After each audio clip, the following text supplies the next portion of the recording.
Hi, I'm Judy Sims, founder of the Expansive Woman Project. Today, we're going to talk about the expansive state, which is, of course, what the Expansive Woman Project is all about. So, this is kind of an important video. But before we talk about expansiveness, the expansive state, and the expansive cycle, let's review the nasty old contractive cycle, which we discussed in detail in the video Remembering Who You Are. So, as you may recall, the contractive cycle all starts with a plateau. Now, the plateau can be internally derived, so we're feeling stuck, we're bored, we're unhappy, or it can be the result of an externally imposed shock, such as a job loss. Either way, we begin to sense our lives are in decline and we become fearful.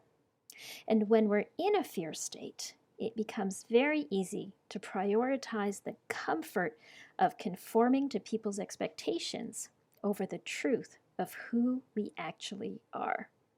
When we prioritize comfort over truth, we fall out of alignment with our core values, in that we begin to prioritize ideas of who and what we think we should be over who and what we know we could be. When we're out of alignment with our core values, we are betraying ourselves, and we know it. This sets us off into a pattern of self-recrimination. We just beat ourselves up, and soon we're entrenched in a small identity. We actually begin to think we are small, and therefore we can't have an impact in the world. And this belief gives rise to other limiting patterns of belief and behavior, which keep us stuck in our plateau, and we become more fearful and continue to prioritize comfort over truth, and down we spiral deeper into our contractive state. This is a vicious cycle, and it makes us truly miserable. So fortunately, there is also such a thing as an expansive state. And when we're in an expansive state, we're grounded in core values, but open to new ideas, situations, and people. From here, we experience heightened creativity, energy, and joy. When I think of an expansive state, I like to think of a dancer. Like, she can't do a great pirouette if her shoulders are all hunched up and her core muscles are disengaged. She would just lose her balance and fall over. Her chest needs to be relaxed and open, and her core needs to be strong. Same goes for athletes. Relaxed, chest open, shoulders down with a strong core ensures peak performance, and it minimizes injury. And the same goes for you. When you're grounded in core values with an open heart, you are resilient, and resilient people are by far the most effective people. Okay, let's learn how to enter an expansive state. And the first thing we need to do is show up.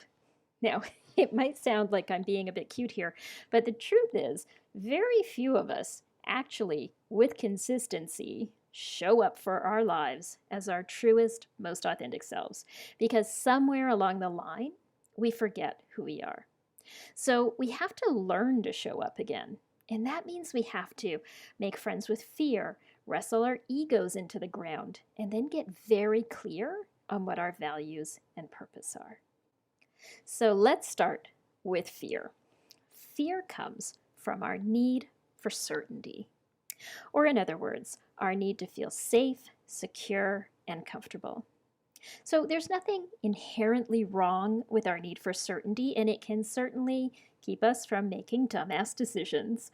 But if we get over-attached to certainty, it can cause us to stay in a dead-end job or a relationship for far too long, or cause us to avoid even reasonable amounts of risk.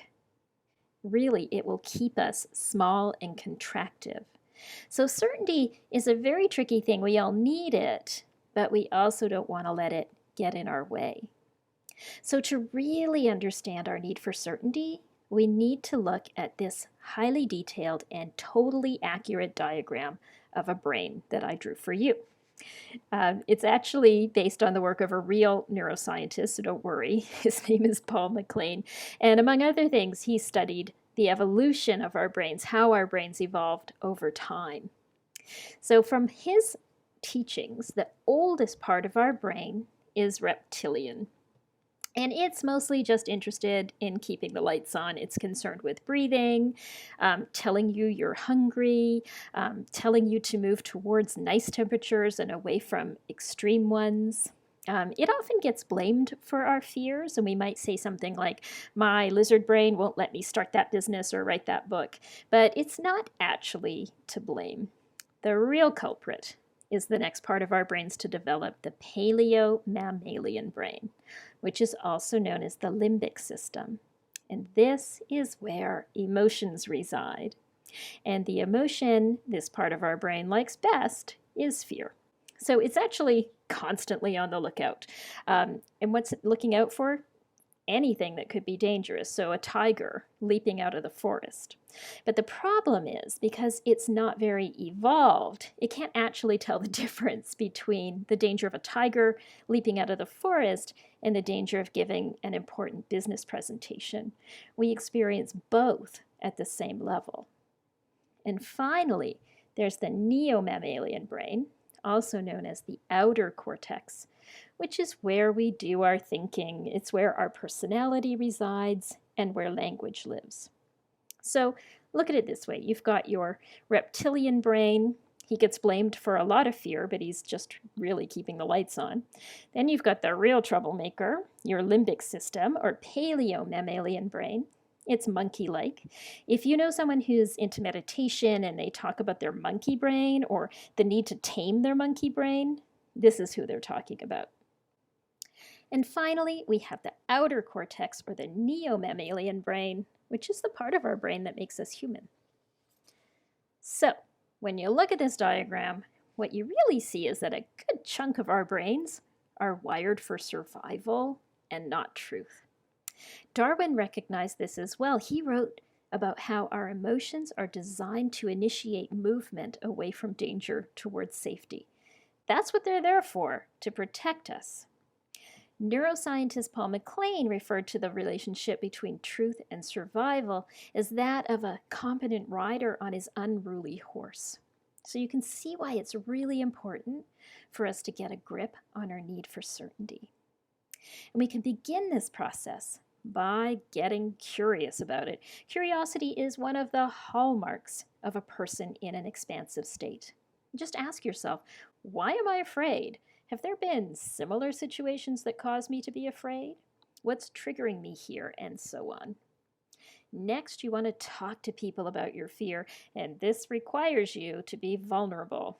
And a lot of us don't like to do that, but we should try, because other people can really help put your fear in perspective. So they might say to you, you know what? That's just your monkey brain talking. Or they might say, yeah, that's scary. You're right to be scared. Not really the answer you're hoping for, but at least you'll know. And finally, and this is most important, you have to stop identifying with your fears. And here's a really simple trick for doing that. The next time you feel afraid, instead of saying, I'm afraid, simply tell yourself, there is fear. And this creates space between you and your emotions. And now you can differentiate, is there a tiger or is it just a feeling? I learned this trick from Buddhist teacher Pema Chodron, and she tells us to make friends with our fear. When she feels fear, she simply says, there you are again, my old friend. And I've been following her advice for a few years now, and I call my fear Mr. Fear, and he looks something like this. When he makes an appearance, just like Pema, I simply say, hello, Mr. Fear, my old friend. And then I go back to doing what I was doing. And eventually he gets bored, or rather I get distracted, and he goes away. And it's just a feeling. It's not necessarily reality. This method works because what we're really doing is training our nervous systems to be less reactive to negative emotions. You don't have to go running off to dance the dance of fear. You can be in the audience, just watching it. Okay, Now we've dealt with fear, we're ready to wrestle with our egos, also known as our need for significance. Now, the first thing you need to know is that you are not your ego. And here I will prove it.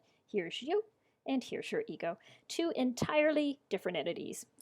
Your ego is a structure built of experience, disappointment, and pain, and of course, some good stuff too. But your true self is actually the consciousness that lies beneath the ego. It's built out of love and purpose. But your ego doesn't actually want you to know that, because the trick of the ego is that it convinces you that it is you, and therefore you're willing to protect it at all costs. When we operate from our egos, the world is about me, rather than we. And this limits our field of view and creates blind spots that make it really difficult to understand the people and the world around us. When our egos are in charge, nothing is ever enough. If we have $10 million, we want $30 million. If the audience applauds loudly, we want a standing ovation. And this perpetuates feelings of stuckness because we're just never satisfied. And our egos can lead to pointless competitiveness that is actually detached from our core values, from who we really are. So suddenly we find we need the biggest house on the block, or the nicest car, or the most expensive handbag. And with each win, keeping up with the Joneses takes us further away from who we really are. We become slaves to our own images and purchases, and our true selves become invisible. But luckily, there is a fairly easy way to tame our egos. All we have to do is channel our need for significance into positive things. And that's the great thing about significance. It can actually drive us to do very big things. We just want to be sure those big things are also great things. Okay, now that you've made friends with fear and wrestled with your ego, we're ready to begin grounding ourselves in solid values and purpose. Now, we couldn't do this before because when we're in a fear state, it's very difficult to stay grounded. So, what are values? Let's talk about those. Your values are simply the qualities of life and character that are most important to you. But most of us don't actually spend a lot of time thinking about them. And that's actually pretty dangerous, because when we fail to uphold our values, we are betraying ourselves. And this is actually some of the most important work I do with my clients, because chances are, if you're unhappy in your job or in your life, it's because you're not upholding your core values. So it's being grounded in your core values and living from them that gives you the strength and clarity to prioritize the truth of what's happening around you over your own personal comfort. And this is a critical step in achieving expansiveness. And I'll be doing a whole video on nothing but this topic in coming weeks, so keep an eye out for it. All right, now we're ready to get clear on your purpose in life. People get a little squeamish when I mention purpose because it sounds new agey, and it can be a bit obnoxious maybe to run around telling people what your divinely bestowed life purpose is, but it doesn't really have to be that way. This is Aristotle. He said that each of us has a responsibility to promote human flourishing. Just start there. Ask yourself, are the things I'm doing at work and life promoting human flourishing or not? And then get to work. All right, now look at you. You're in alignment with your true self, and you're ready to look beyond yourself to other people. And that means you have to stop your navel gazing. Omphaloskepsis, or navel gazing, looks like this. That turned in focus is the epitome of a contractive state. And it's very risky behavior, actually, because when we're in a contractive state and our focus is turned inward, we fail to understand what's going on around us, like at work, in our relationships, in life in general. And constantly using ourselves and our own experiences as reference points causes us to fail to gain comparative input from other people. And our need to prioritize our own personal comfort over the truth of what's happening around us can leave us susceptible to chasing red herrings and making faulty predictions. So this is a dangerous game. So it's really important for you to lift your head up and pay close attention to what's going on around you. Because the most successful people I know don't so much set the direction of their lives as they do listen for it. And that means not only understanding ourselves, but also the people around us and the systems that they operate within. Now, this topic makes up by far the longest chapter in my book, The Unstuck Leader, and it will make up a good chunk of my next book as well. So I'll be doing lots of videos about this in the future. So again, keep an eye out for those videos. Okay, once you've gained clarity through authentic alignment with your true self and listening to and observing what's going on around you, you are ready to let go of patterns that are not working in your life.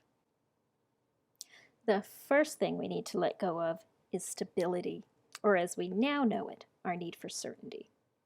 Because the thing about stability is that it has a way of turning into rigidity. And things that are rigid are fragile. They break. So the best option is to trade that rigidity for resilience. And that's really the core of being in an expansive state. It's being able to be resilient. Now, the next thing we need to let go of is being right. The need to be right or to validate ourselves comes from what psychologist Carol Dweck calls the world of fixed traits. When we always need to be right, it's because our egos are absolutely terrified of what it means to be wrong. It might mean that we're not smart and talented. In her book Mindset, Carol recommends that we actually shift our focus from the world of fixed traits to the world of changing qualities. That is, move from trying to validate that we're smart and talented towards stretching, learning, and developing. In other words, we must learn to trade our egos for curiosity. Maybe it turns out that we're wrong about something and we thought we were going to be so right about that thing. Ultimately, that's just really fascinating, so it's time to get curious about it. All right, finally, we need to let go of what's ending. Ask yourself, what am I grasping onto? What will I not let come to an end? Maybe it's a relationship or a job. Maybe it's the past. Maybe it's an idea that just no longer works for you, or a client who's become more trouble than they're worth. We cling to all kinds of things, and it makes us miserable. So it's time to trade grasping for accepting. Letting go of these patterns of belief allows us to become watery in nature. Wateriness allows us to adapt and flow and to become expansive. And that's exactly what we need to get ready for the next step, co-creating a new reality. Now, if you take only one thing from this video, it should be this: stop trying to do everything yourself. Because the truth is, the world is just too complex for any single individual to fully understand. So let's take a moment to get on the same page about what complexity actually is. When I think about complexity, I like to think of a cake. When we look at a cake, we can't tell that it contains flour and sugar and butter and eggs and, if we're lucky, cocoa. We don't see the process of measuring and mixing, nor do we see the interactions that happen in the oven to transform it from batter into something fluffy and delicious. We just see a cake. But it's actually the product of a complex system of interconnected ingredients, processes, and interactions. The world around you is also complex. When we meet a person or join a new organization or hell, go to the grocery store, we can't immediately see the underlying complex systems of interconnected ingredients, processes, and interactions that make up the reality before us. But we can see the results of those things, for better or worse. Remember this slide? Each of us is affected by the systems at play around us. We are the product of the ingredients, processes, and interactions of our families, of our communities, our institutions, the social norms and historical forces of the culture we live in. And in turn, we also influence all of those things. So when you look at it from this perspective, it seems a little crazy to be trying to do everything yourself. When we co-create with other people, we increase the number of perspectives, possibilities, and alternatives for our lives, both at work and at home. And when we co-create, 9 times out of 10, we're going to arrive at a better solution than we would have on our own.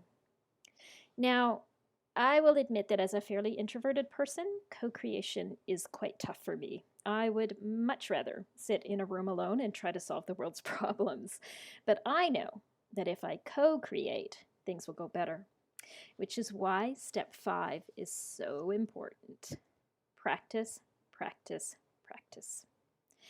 Maybe like me, you find it difficult to involve others in your decisions. Or maybe you just can't let go of things that aren't working for you anymore. Or maybe you can't get out of your own head long enough to listen and observe what's going on around you.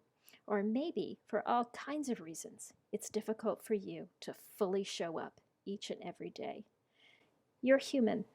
So am I, and that's okay. The true joy of expansiveness is that it isn't so much a form of action or even a state of being. It's a practice. Just as we might have a meditation practice or a professional practice or perhaps a spiritual practice, the practice of expansiveness puts us in a constant state of learning and improvement. And this is what we're going to do at the Expansive Woman Project. Together, we're going to co-create and practice being expansive.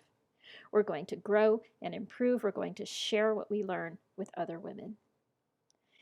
Thank you for watching. As I said, there are lots more videos and resources and other things coming up in the future. Please stay tuned. Thank you.